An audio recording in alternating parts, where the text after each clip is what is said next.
What's going on, Sooner Nation? The Oklahoma Sooners have got another commit here in the 2026 recruiting cycle, and this is probably a huge win because the Oklahoma Sooners needed help at wide receiver, and they now have 3 commits. So even if you don't land anybody else for the rest of the cycle, you feel pretty good about the position. But today, we not only have to talk about this commitment for Oklahoma, we need to talk about potentially another or a couple flip targets that Oklahoma could be pursuing. Yes, we are talking flip targets at this point in time.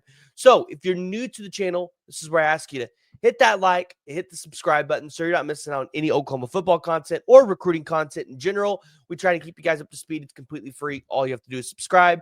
And also, jump down in the comments below. Let me know what your guys' thoughts are on Oklahoma's most recent commitment of Brayden Allen. But the Oklahoma Sooners, as I just told you, they landed the 3-star wide receiver, Brayden Allen. And if you were paying attention, you saw that on September 29th, he did decommit from Tulane. So this isn't a true flip for the Oklahoma Sooners. Remember, we talked about the same thing kind of with Jacob Curry. If they end up landing him, it's not a true flip because he decommitted from Northwestern.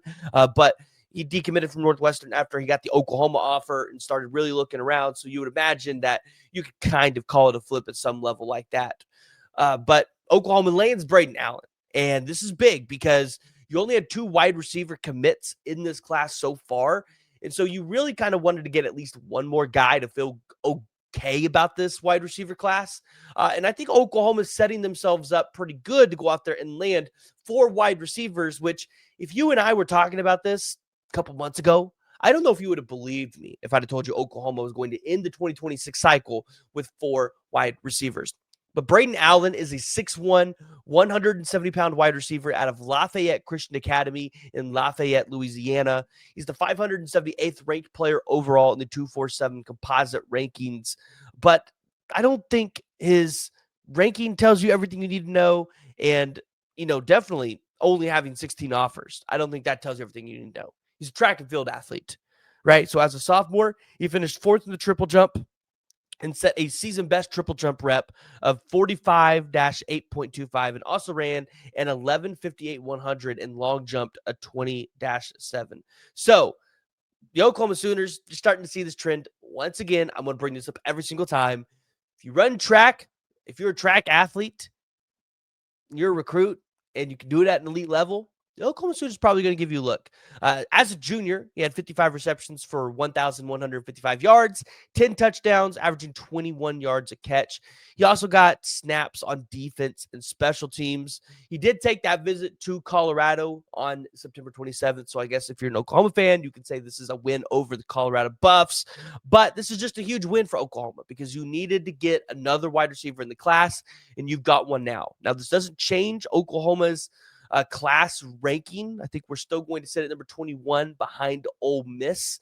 It only brings you up about 2 points, and I don't think that's enough to move you up past Ole Miss at this point in time. But the question is, who else is Oklahoma potentially going to go after that they could realistically land?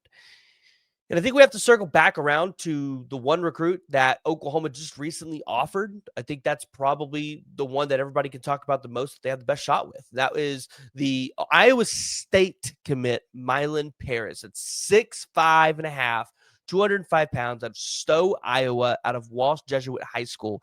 He's number 220th ranked player.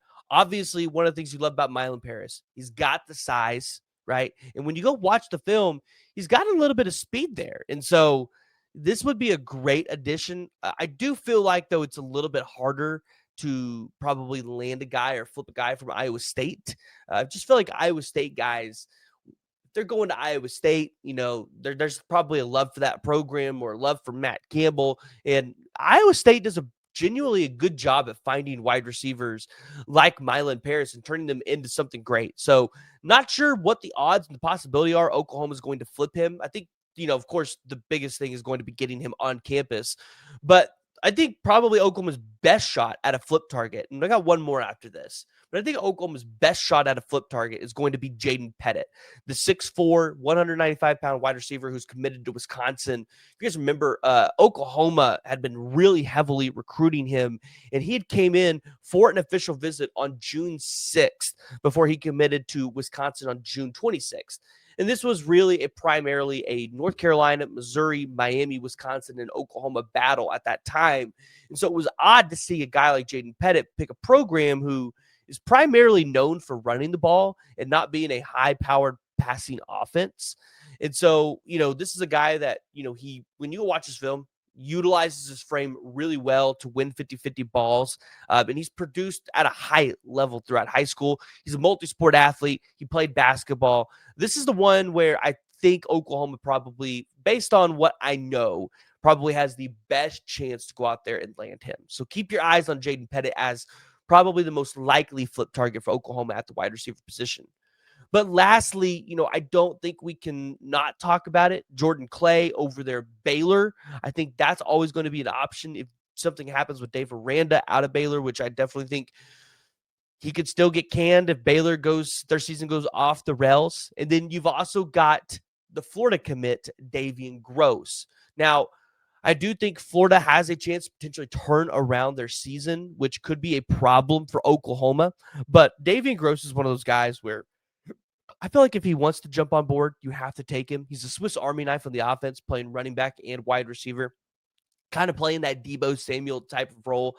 But Davian Gross, if Billy Napier gets fired, could be back on the table. I don't think it's as high of a likelihood as like a guy like Jaden Pettit. So jump in the comments below. Let me know what your thoughts are about Oklahoma's most recent commitment of Brayden Allen. If you're new to the channel, make sure you hit that like and hit that subscribe button. We'll see y'all next time.